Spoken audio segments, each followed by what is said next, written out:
The elite Joe Flacco is a Cincinnati Bengal. I'll never forget when ESPN said that, and we proceeded to not see him play. But anyway, the elite Joe, he's elite now. He's a Bengal. He's got to be elite. Joe Flacco enters the building. Bengals just giving up a little pick swap 5th for a 6th situation there to pick him up.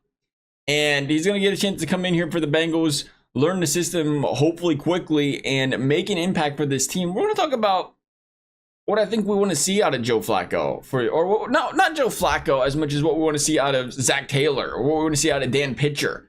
Because Joe Flacco's 40. We kind of know who Joe Flacco is. We know he's got he's got some arm strength. You know he's got the ability to, be a professional quarterback. And he's got the ability to something, we don't see a lot out of Bengals quarterbacks because, well, Joe Burrow is just trying to be Joe Burrow and we love him for it. But that is live to see another down by just throwing the football away. This is a guy, here's an obscure stat for you. In his career, Joe Flacco has never turned the football. He's never thrown an interception, I should say, in the last 4 minutes of a football game when they're winning or when they're tied. So he's done a great job taking care of the football in those situations. If we get to the fourth quarter, love to see that. Long career for the guy. So just something like that. I thought it was kind of nerdy, but kind of cool at the same time. I wanted to go back. I wanted to go back to Joe Flacco in 2023. We remember Joe Flacco in 2023, just out of nowhere, this guy came up and said, hey, I'm going to start balling out again. Was killer for the Browns. What was it, 5 wins? Picked up 5 straight for him. Just slinging it around. So let's watch a little Joe Flacco from 2023, because if you're going to replicate something, that's what you want to replicate for this guy.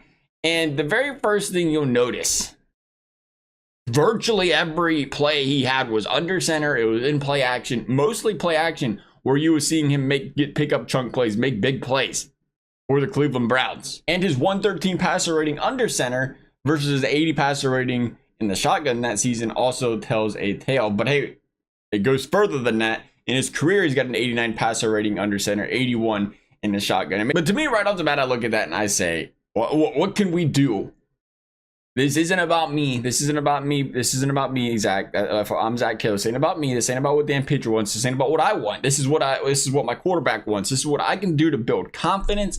What I can build to make this guy feel like he is on cloud 9, confidence through the roof, feel like he's 27 again. Can go out there, sling it around, go through his reads, go through his progressions, and win this football team games. And I think that is where they failed Andy Dalton. That is where they failed Jake Browning. We know this is how freaking good of a quarterback Joe Burrow is, that he has made it through this system. Because yes, we know Jake Browning made some ugly plays. We know Jake Browning has played some horrible quarterback this season. It wasn't like what we've seen in 2023. It hasn't been the same. And that's okay. At the end of the day, that's okay. Page turned, but he's hoping he can, there was a point in time when people were saying the Bengals should trade him because of how he played that season. Remember that. That's why he was still here. Because of how well he played.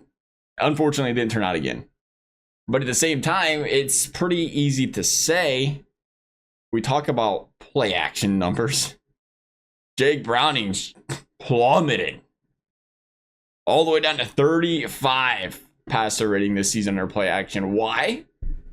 He was great in 2023, but a big part of that is just this pure fact that, as Jamar Chase said, they know what's coming. The play action is not going to be as effective if they know what's coming. Your quarterback's not going to be as effective if they know what's coming. You're playing offense on legendary difficulty. And it's just another reason I praise Joe Burrow every single freaking day for what he has done in this offense.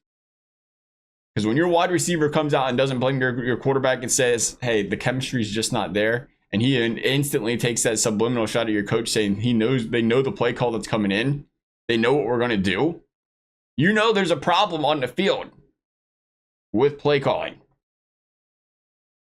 And that's where we're starting out with Joe Flacco, because guess what? Again, what Jake Browning did is what Jake Browning did. Against the Detroit Lions, though, the Bengals started out the game with 15 passes on 18 pass attempts. Remember, out of those, by the way, the 3 times they ran the ball really well. They weren't 1-yard gains. They weren't -2. I mean, it was 6 yards, 10 yards. They just did not want the run game to be part of the game. And that is horrible. That is horrible play calling. You got the football on the 3-yard line. Or is it 7? 7, 3? Doesn't matter. Whatever.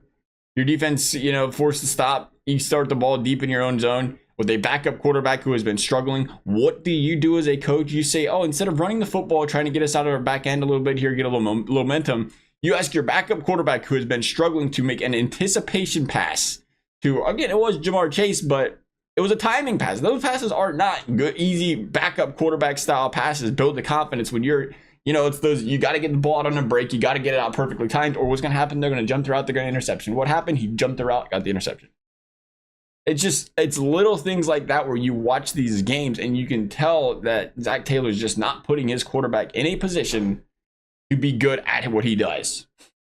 And that has to change. That has to change for Joe Flacco, or he's going to get obliterated out there and he'll turn it over 16 times as well. You have to go into these games and say, I do not care if the Bengals go 3 and out 5 straight drives. If that means they ran the football at least once on 1st and 2nd down. We ain't got to go back to Marvin Lewis where we're running on 1st and 2nd down every time.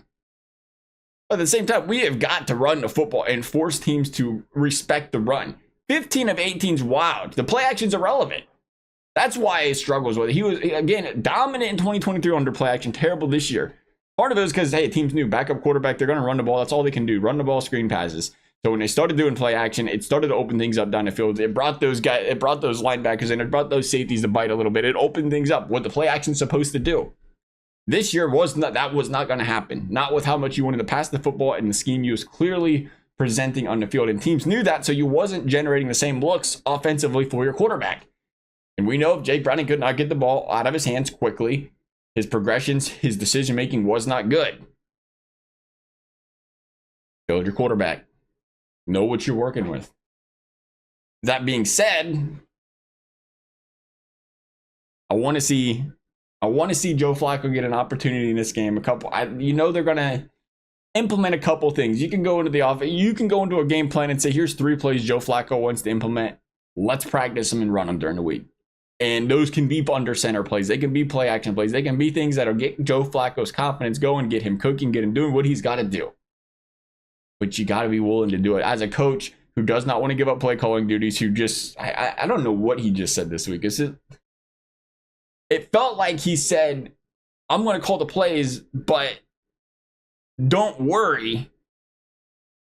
We get on the phone together in the 40 seconds, and I talk to all the coaches and see what they think's best. You want to run a read option this time? How about forward vert? I don't know what that was in that interview where he just said, the position we're in right now is all the coaches get as much say as anybody in the league. That's what it felt like. Regardless, you got to be willing to put your quarterback in a position to succeed. That's number one. That's why you see teams with a backup quarterback or with an average Joe or a game manager still succeed and still excel because their coach puts them in a position to succeed. Their coach does things to build their confidence. He does things to get them the looks they need to. There's a reason Justin Jefferson plays with every other backup quarterback, plays with every backup quarterback in the league, and he still puts up yards because their coach is scheming up plays, designing things to get his playmaker open, finding ways to get him open in double coverage, finding him ways to get him looks. Of course, he's a stud, but we see Jamar Chase kind of fall off the map. Outside of garbage time last week, he fell off the map. I don't think he's falling off the map because he's in the wide receiver 7. I'll tell you that right now. Draw him up. I believe in Joe Flacco winning this football team some games if you put him in the situation to do it. I know what the last 10 years looked like. I also know he played for the Browns and Jets a lot of that time. It wasn't going to be pretty. He's going to go into this Cincinnati Bengals locker room with what's probably the best wide receiver playmaking corps he's ever seen outside of the running back position. We know there's run heavy in Baltimore, but as far as Jamar, Gesicki, they got guys. And this guy could eat out there. Get the ball rolling. Nonetheless, love y'all's thoughts. Thank you for watching. We'll see you next time.